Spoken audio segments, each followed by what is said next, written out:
சாலையை கடந்து செல்ல முயன்ற போது ஏற்பட்ட விபரீதம்.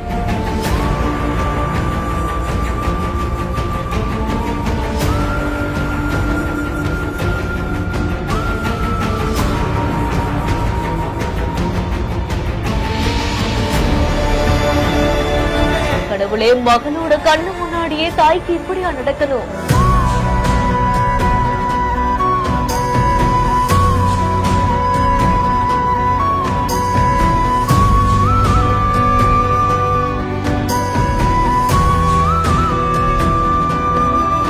கர்நாடக மாநிலம் மேல்கர் அடுத்து இருக்கக்கூடிய ஒரு பகுதியில தான் இந்த பரபரப்பு சம்பவம் நடந்திருக்கு. ஒரு தாய் மற்றும் மகள் ஆகிய 2 பேருமே சாலையை கடக்க முயற்சி செய்திருக்காங்க. வாகனங்கள் வராத அந்த சமயம் பார்த்து சாலையை கடந்து போகும் பொழுதுதான் திடீர்னு எது திசையில இருந்து அதிவேகமா ஒரு கார் ஒண்ணு வந்திருக்கு. அந்த காரை பார்த்ததுமே தாயோட வந்த அந்த மகள் நடு சாலையிலேயே நிற்க, உடன் வந்த அந்த தாய் சீக்கிரமா ஓடிடலாங்கிற ஒரு எண்ணத்தோட திடீர்னு அந்த இடத்துல இருந்து நடு சாலையில ஓட்டம் பிடிச்சிருக்காங்க. இதுல அந்த கார் வேகத்தை குறைக்க முடியாம அந்த பெண்மணி மீது மோதி சுமார் 10 அடி தூரம் தூக்கி வீசப்பட்ட விபத்து ஏற்பட்டிருக்கு. கண்ணு முன்னாடியே தாய்க்கு ஏற்பட்ட இந்த விபரீதத்தை பார்த்ததுமே பதறி போய் தாயை எழுப்பக்கூடிய முயற்சியிலும் ஈடுபட்டிருக்காங்க.